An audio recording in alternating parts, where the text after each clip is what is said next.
La sixième. Voilà, c'est parti pour ce premier huitième de finale où attention avec le petit joueur là, qui a connu quelques petits soucis juste au départ, mais là il est en plein milieu de peloton, bien évidemment il essaie de se rattraper, mais pendant ce temps c'est Nicolas Begendecker, Schweinheim qui a fait la tête des opérations, alors que derrière on essaie de s'organiser bien évidemment avec toujours en tête de course Schweinheim, Nicolas Begendecker bien partout pour arracher de qualification, et je surveille en même temps le pilote strasbourgeois Kepler. Voilà, déjà revenu maintenant à la troisième position, peut-être même à l'attaque pour la deuxième place. Pour l'instant, ce n'est pas fait, mais en tout cas, il est bien parti pour lui aussi aller chercher la qualification. Et la deuxième place, on a parlé pour Edgar de Oliveira, le pilote de Serlet. Et donc Strasbourg qui vient reprendre maintenant la deuxième place. Ken Giner, donc qui sera également qualifié en compagnie d'Evan Oliveira et bien sûr de Nicolas.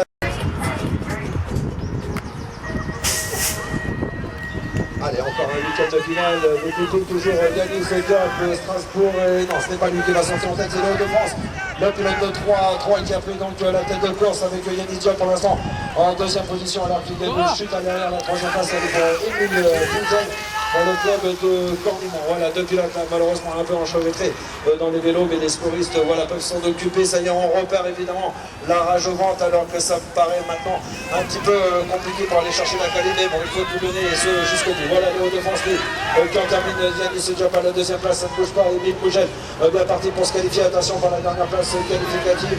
Bon, ça va être très serré, peut-être Mathis Guillot, Mathis Guillot pour le Val BMX qui lui aussi se verra qualifié.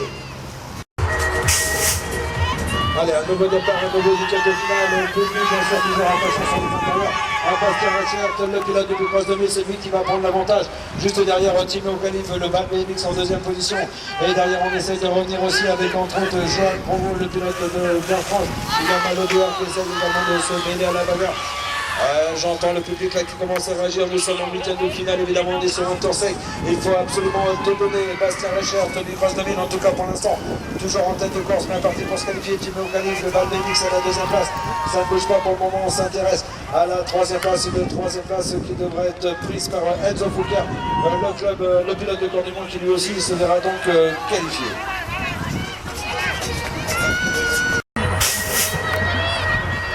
Alors, un nouveau week-end de finale sur la coupe de Saint-Pierre, bien sûr, avec des pupilles, avec entre autres Mathis Roland, le pilote de Témin. Et c'est lui pour l'instant qui a pris l'avantage à la deuxième position, Baptiste Richard pour le club de Pau. Derrière, on essaie de se mêler à la bagarre avec un autre le pilote de Franck, un petit peu l'enlevé dans le peloton, mais il devrait peut-être pouvoir s'en sortir. Baptiste Roland, en tout cas, le divin, toujours installé à la première place. Baptiste Richard Frambaud en deuxième position. Pour le moment, ça ne bouge pas. Les messieurs, il reste encore deux places à prendre. Deux places à prendre pour assurer la qualification. On s'intéresse donc aux places de 3 et 4. Attention, c'est très serré avec Philippe en compagnie, me semble-t-il, de Sacha Grégoire pour poser. Allez, un nouveau départ, nouveau huitième de finale, toujours des publics sur la piste, là encore, 4 places à prendre, et c'est parti très fort avec Alix des îles de Céboma, c'est lui qui a pris la tête de course de Céboma, d'ailleurs à la deuxième place également avec Théo Barnet, et les deux pilotes de Céboma sont pour l'instant qui occupent les deux premières places dans ce huitième de finale de Céboma, ce qu'on va retrouver bien évidemment tout à l'heure lors des quarts de finale. Voilà donc pour ces deux-là, pas trop de soucis, Alix des îles, Théo Barnet qui arrive déjà dans le dernier virage, on va pouvoir les laisser filer par une éventuelle victoire. On s'intéresse à la suite du classement pour retrouver notamment Dorian Cachard pour laisser passer un qui lui aussi devrait pouvoir. Et bien les huitièmes de finale, donc les 4 dernières places à distribuer à l'issue de ce concours. Dans moins de 30 secondes, on connaîtra le verdict. Allez, en bout de première ligne droite, c'est Jules Torres, le pilote d'équipe, c'est lui qui a pris l'avantage. Juste derrière, on retrouve Vesoul avec Ethan Ferré à la deuxième position, Jules Bouzer. Et donc également le pilote de 3, il est à la troisième place justement. Et c'est Darren Leleu, me semble-t-il, là-bas pour le Val BMX qui fait l'effort. Non, Tom Péchu, pardon, pour Mike Enco qui a fait l'effort pour venir prendre maintenant la troisième place. Voilà, Jules Torres toujours à la première place, Ethan Ferré en deuxième position.